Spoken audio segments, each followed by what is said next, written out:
Hello everybody, Jeff Fulmer here with Palisades Ultra Trail Series.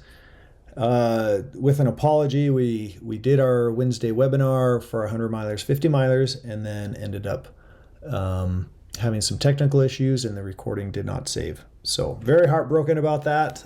We had some great info, but all of it is covered on our website. So I will just go through and do a brief overview. I feel like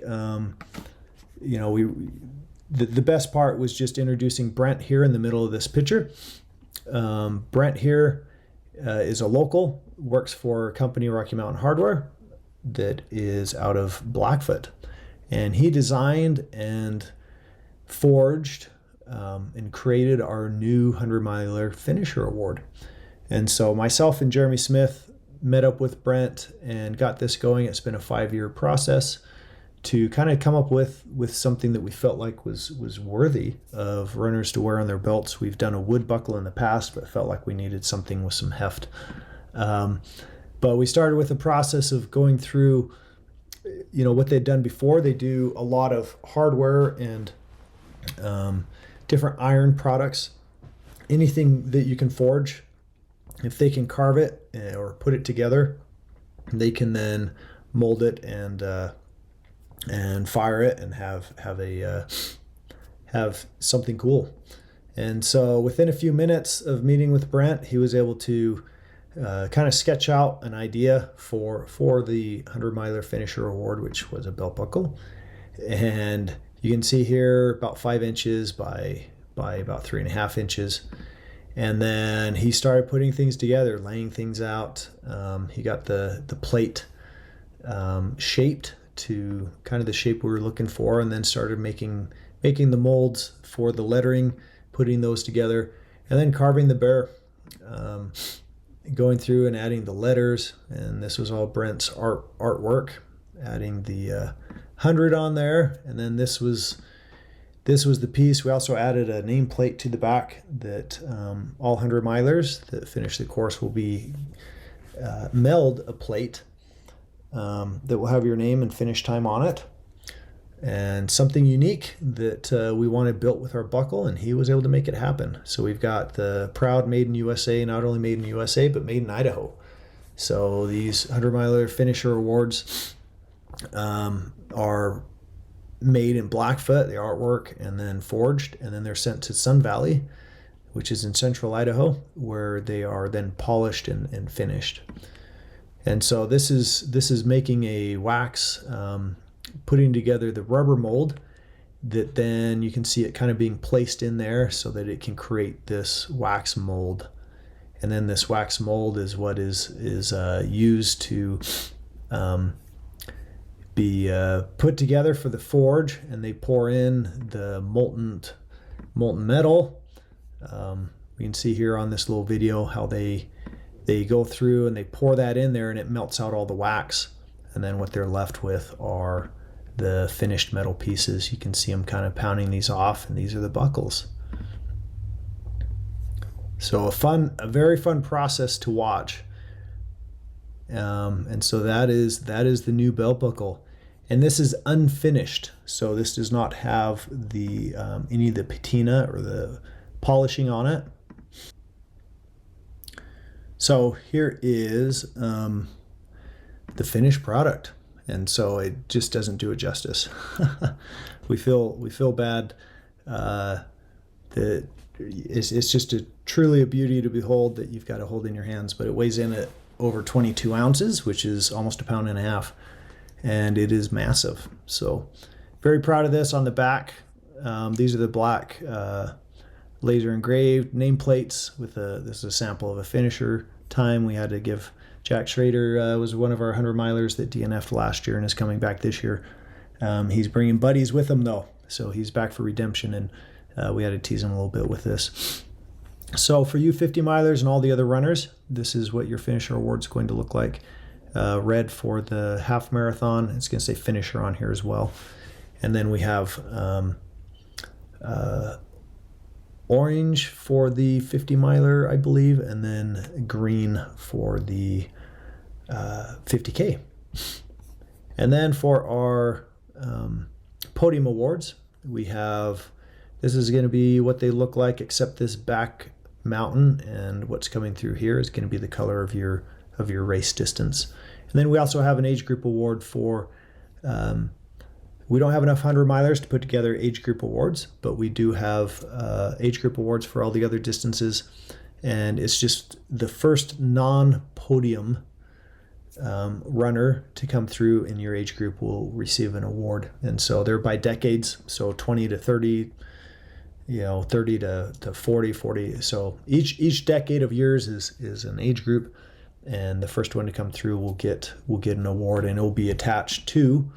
We'll have a little square cut out, and then a ribbon, and then your age group award will be attached to that. So it'll be all in one. Kind of a cool idea. And so, but yeah, Brent Knighting did a great job on these, and then Jill Fulmer, my wife, is doing all of the wood awards. And so everything done here locally in Idaho, not only made in USA, but everything made in Idaho. Pretty proud of that.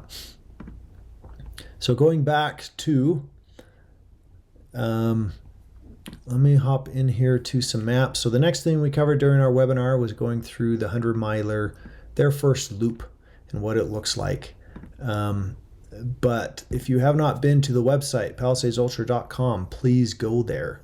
And we have specific information for each race distance. We have crewed and paced and done a lot of races ourselves, 100-milers, all the way down to donut runs. So we have some experience. And for our 100-milers, if you come in here, we have all the information you need. And so you can come in through here, location of camp. If you click on this, it's a Google link. North Indian Creek, which is that and Big Elk Creek are the two crew spots. And then when, all that information is in here on Pacer Access and how that works on aid stations.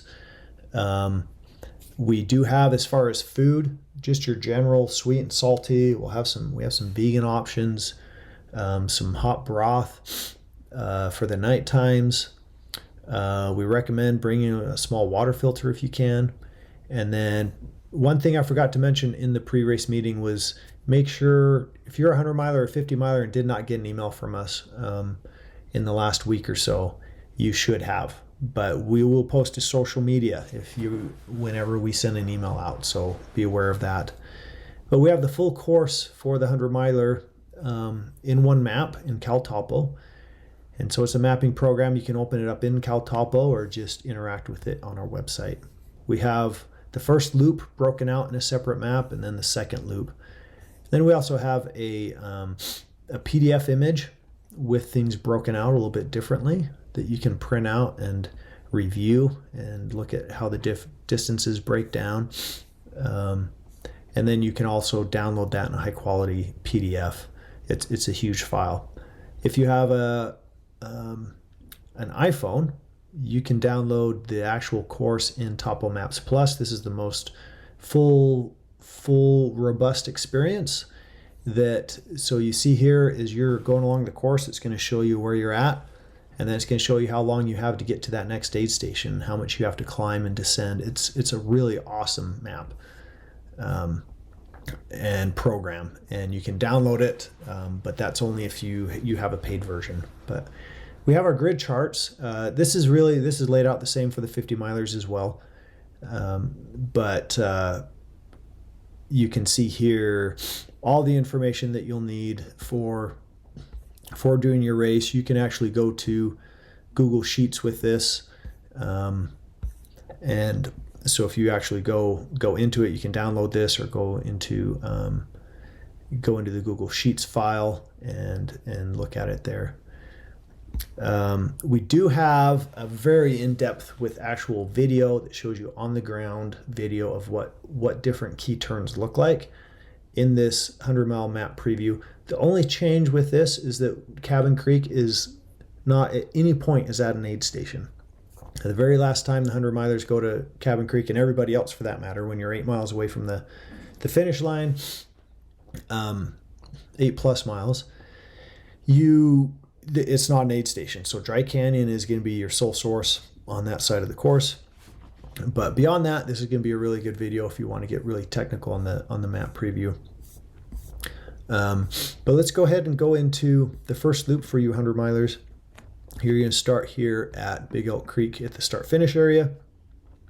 We start at the flagpole, and you run downhill a little bit through the parking lot, and then you're on the trail. And you go up to Cabin Creek, which is less than 6 miles, about 5.5, 5.25.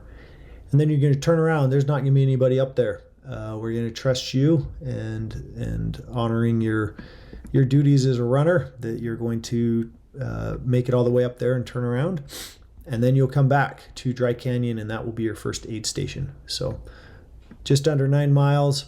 And then after you leave that aid station, you're going to cross Big Elk Creek. That is your biggest creek crossing, and may get up over your knees depending on where you cross, but we will have a rope there for safety for those who prefer to use that extra security. So up through Dry Canyon, a big long grind up and over and into Garden Canyon. So here where this number 3 is at, this big half circle is Garden Canyon. And then you're going to get to Garden Home Aid Station and back down to North Indian Creek. And then you're going to leave North Indian Creek and go do the full Paradise Loop, hitting Paradise Loop Aid Station, getting back in here to Lake Basin, dropping back down again to Garden Home. You're going to see these guys 4 times, so you're going to get to know them very well. Same thing with North Indian Creek. And North Indian Creek and Big Elk Creek are going to be your 2 big aid stations. They're drive up. They'll be full service, where the backcountry we will be hauling in food and supplies, but obviously they aren't going to have big camp chefs for you. So this next section you're going to be hitting is very difficult, because this is the last 9 miles of your 50 miler, and there's some strong climbing that has to be done to get up here to Spalding Basin. And there's a little cabin up there off of the meadow if you do catch it. But early or late afternoon, you front runners will be going up Spring Run and up here to Blowout, and everyone else will be in the evening and into the night. And so coming here into Quaker Flats, and then you drop down from this point here all the way down to the camp is 2 miles and 2,000 feet of drop, and it's just straight. There is a little bit of leveling out. But once you get here into camp, you're at the halfway point, and that is where you have till 2 a.m. If you have not left by 2 a.m. and the 50-mile race has started, you are done. And so I'm going to switch back over to the 50-miler map, because this now can give you a little bit different view. But there's some key turns. We have things very well marked, especially for nighttime. It's probably even easier to see our flagging at night than it is at day. So do not stress one bit, you 50 milers. We do have signage at key turns if they're needed. This one, depending on the grass and how things are cut, may or may not dictate if we have actual signage or it's just some flagging that goes through there. But you have some serious climbing back up what we call Bruno. So you 50 milers, you're going to start right from the camp, and you come around the corner and you start climbing, and you're going to climb for the first 2 miles. But then you get up to Quaker Flat, and then you're going to drop down into Blowout. We do have a critical turn here. And then you'll get into Spalding Basin, where that cabin's at. You may or may not see that, probably won't see it in the dark. And then there is a watering trough down in here, but a spring feeds that with a pipe. And so if you're comfortable drinking from that, you are welcome to. And then there are creek crossings. And from this point on, probably down right in this area in here where I've got this creek point, you're going to have wet feet. And so you can change them at North Indian, but you're going to get them wet within the first mile. So it's a catch-22 as far as changing shoes there. And so this is your only drop bag location as well for you 50 milers, and you do hit this twice. You 100 milers, you'll hit this 4 times, and then you have also the drop bag at mile 50, of course. So once you get to North Indian, you're going to go up and go clockwise around Paradise Loop. You're going to hit that Garden Home Aid Station like the 100 milers have a couple times. You're going to have some sweet switchbacks. And then there could be some snow in a few spots. We've been monitoring that. We're not too much above normal than we have been in years past, but we're going to have some warm weather that's going to melt that down pretty quick. So then we have our Paradise Loop aid station, and then after that you're going to be back to North Indian, and then back up to Garden Gnome again for your 5th aid station stop, and then you get to experience Garden Canyon early morning on Saturday, late afternoon, and you just have this key turn back down into Dry Canyon, and we have pendants set up at that point and signage, so it should be very, very clear. There sometimes is small creek access down here in Dry Canyon, but this is even though there's not water in here or very much, it can be hot and humid. So make sure you've got plenty of water when leaving Garden Gnome. So you're going to hit Dry Canyon. If you're not out of here by 3 p.m., this is for all runners. 3 p.m. on Saturday. If you have not left Dry Canyon, they will be closing down that aid station. Well, they won't be closing it down, sorry, because there may be some runners still coming down. But they will not allow you to go up to Cabin Creek. But you still have to hike out the 3 miles back to camp. Just make sure don't go up the stairs, or at the very least let the finish line personnel, most likely Jeff or the people doing timing, know that you dropped or were pulled from the course. But if you have not left here by 3 p.m., then we will not allow you to continue on up to the Cabin Creek turnaround. This is an extra 5 miles, and we don't need to be waiting several hours because someone's delusioned and think for some reason they can pull negative splits at mile 90 of a 100-mile. It's rough, rocky terrain. And so same for you 50 milers, 3 p.m. To be out of the Dry Canyon aid station. But Cabin Creek turnaround, we will have someone up there for you 100 milers the second time that you go up there. But they will be taking down bib numbers. That's the other thing. Make sure bib numbers are visible. Make sure you know your bib numbers when you go in and out of aid stations, that you're letting them know who you are by your bib number, and they can record that. You'll notice that almost all these trails, except for Dry Canyon, all these sections have water access. So a nice portable Catadine makes a bottle that has a filter in it, and it's a soft water bottle. Works great in your pack. That might be something to look into. We don't have a gear list really. We do have some stuff on the website, but we recommend a couple liters of water and some food, unless you're fast and think you can get away with a handheld. Usually our front runners, if you're going to be under 28 hours, 27 hours, you can probably get away with a handheld for the 100-miler. And so now you're back to the finish, and that is that. Snow map really quick. You can see back in here to Lake Basin is where we have most of our snow. And so we still have some solid snow stuff, but this is going to be melting by the feet. We will be hitting into the 90s here in Idaho Falls, which means this area is going to be in the low 80s. And when that happens, it melts quick. So not concerned at all. We'll keep monitoring it. We did have a colder, wetter June than normal, but the course is looking nice. We've had people out on the course and checking on things. Forest Service will be clearing trails, and we will be clearing the brush. They will be clearing the trees. We do the brush. So very quickly when you get to camp. So we'll hop in here to the schedule policy page. We also have this on the lodging travel page. But this is where the red flag is at, is where the YMCA camp is at, and race headquarters. And we have Irwin and Swan Valley and Idaho Falls on the left side of the map and to the north, and we have Jackson and Yellowstone up here. Jackson and then Yellowstone's up off the map. But Alpine is down here to the south. You'll see how close it is to Indian Creek. So that is a great place to go into. They even have a small airport, but they've got a supermarket and lodging and restaurants. Irwin has a few, Swan Valley in particular has a few restaurants and a small gas station with a supermarket in it. But so there's lots of food and fuel options that are fairly close. There's also dispersed camping here along the way to South Indian. And there are, on the way to Alpine, there's some Forest Service campgrounds. There's Forest Service campgrounds right across from our YMCA camp. And those are first come, first serve. They do have like RV sites with water at the one by the Big Elk Forest Service campground.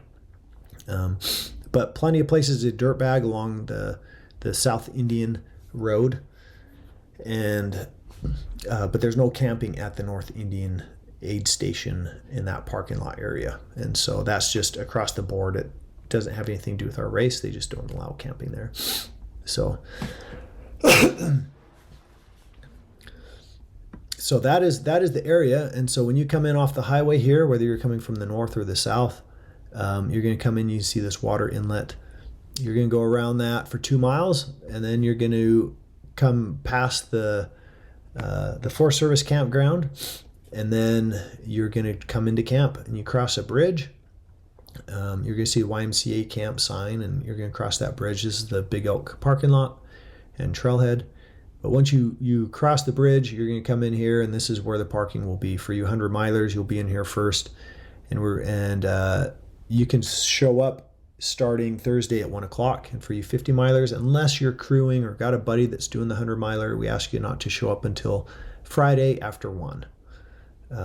But you can back your cars up along this perimeter, and we'll have a parking attendant trying to help people, or we'll run down and try to help you. But come in and park first down in here. Back your car up. There's no tents in the parking area. RVs, tents. We don't recommend bringing a trailer for sure. If you've got like a Sprinter van, that we can make that work. But your tents need to be outside of the parking area. We'll have a couple porta potties here. And but once we get this perimeter filled up, then we'll start double stacking in rows the cars all the way out, and get this filled up the best we can. But we'll also have porta potties here. The start finish line is like right here, right at the flagpole is the start line, and then you finish up at the lodge on top of the steps. And so we've tried to place a lot of outhouses or porta potties here, and we have like a hand wash station. But we also do have a bathhouse, and with some running water and toilets. There should be some warm water, but we don't guarantee it. But you can also just meander down here. There's some easy creek access to go just sit in Big Elk Creek, and it feels wonderful. The bunkhouses, if you've reserved one, you can still go reserve one on our website. Just go to the store link on not our website, sorry, on the Ultra sign up, where you signed up for this race. You can go to the store there. It's $10 for the whole time. And we start with the first bunkhouse that's really close to the start finish area, and that's the female bunkhouse, and then we go male bunkhouse, and then we just alternate every other one. And so we've tried to make this, so it's same sex, and then that way we don't want families in there. We don't have space for that. We want this a priority for runners, so you don't have to worry about your gear while you're running for 36 hours. And your tent flapping in the breeze or whatever, but you can just, but the bunkhouses I will go over to our lodging page. They're nothing special. You can see here's one of them, wood boards and metal and 4 walls. There are windows that you might be able to open and crack. But that's what those look like. But this is the kind of the finish area. The start area is just over here at the flagpole, and then you'll finish up the steps. But when you pull into camp, you'll see that there, but you'll see our signage and stuff, so it'll be real easy to see where we're at. But don't come see us yet until you go park. So this is looking down into the parking area and everything. There is a fire pit here by this pump house, right when you turn to go park. You'll see it down there, and that's the only place that we can have an actual fire. And if you have a stove or something, that'll be fine, but no fires unless it's in the actual fire ring. So this is a look to the south of some of the tent sites. There are some that are in shade as well. This is the bathhouse. It's nothing pretty. This is a YMCA camp that was built in the 70s and hasn't had a lot of updates. And so it is what it is, but it's better than trying to shower in the creek. So we have links on here on our lodging travel page to the different locations as well for the different stops you might be you might be making for different airports. And then we've also got the maps on here as well. But back to the schedule policies, most of these questions, we've got stuff on here. I don't think we have Friday, no one showing up before 1 o'clock, but we'll need to get that added. But just trying to encourage 50 milers, because we're going to be down with the 100 milers. They'll start their race at North Indian, and so usually we're down there trying to see them through their first time and check on them, see if there's any problems with course markings, and get some good feedback. And then, but usually we're back to camp by noon or 1 o'clock at the latest, and then you 50 milers and anybody else that wants to show up can show up at that point. But all the information's on here. Policies, no dogs. We don't do bib transfers. If you need to cancel your race, please do so as soon as possible. If you think you can drop down a distance, you can't. You can only go up to the 100-mile distance. Our 50-mile race has 6 people on the wait list. We've got people on the wait list for the half marathon and the 50K. It doesn't look like we're going to get through all of those, but we will keep that open until July 16th, that Sunday before the race, that will allow runners off the wait list. But registration does close July 1st. So if you have friends wanting to sign up for the 100 miler, which is the only one available, make sure that they do that soon. So if you have questions, concerns, please, we want everyone to go through your race distance. And there's our course markings. I knew we had it somewhere. So this is what the flagging looks like. This is the turnaround for the half marathon. We have pendants, some of the key points. But for important turns, like wrong way, go back, we have actual words on here typed out. But you can see the reflection that we have on here. And then these things are super bright at night. And honestly, easier to see at night than they are at the day. It is fantastic. So check out your race distance. We do have a 1 mile kids run that's free that we just ask people sign up, and we do that after we get through the 50 mile pre-race briefing. So at 7:30 on Friday night, but we do ask you sign up for that. So go to your distance page, read through everything, check that out, go through the schedule and policy page. We have the lodging and travel page. And then if you want to get more information, check out some race reports for your race distance to see what you're getting into.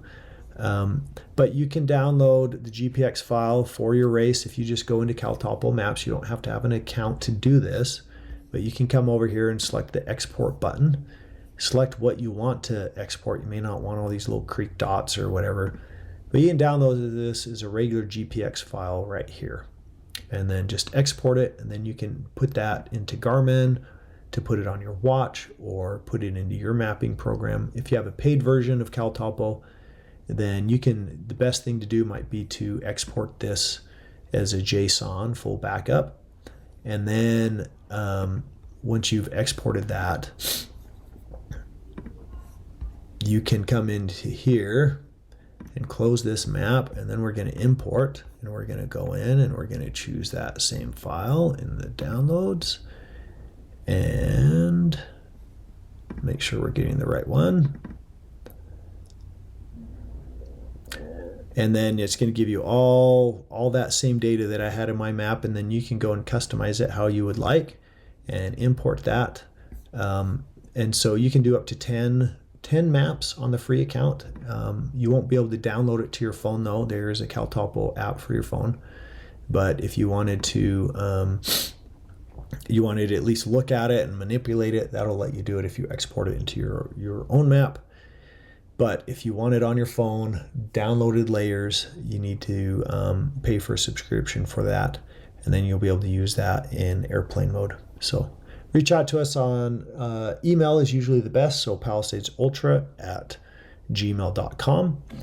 You can find our contact information here on our website at the bottom, or you can message us on Facebook, but we may very well just say, hey, just shoot us an email. But hopefully that helps you out. Hopefully that helps calm some nerves. You can go through pictures to get an idea of what terrain looks like. The inside of the cabin for the pre-race briefing. This was our 100 milers and 50 miler. Oh, that was just 100 milers 1 year. But anyways, reach out to us if you have questions, and thank you for watching.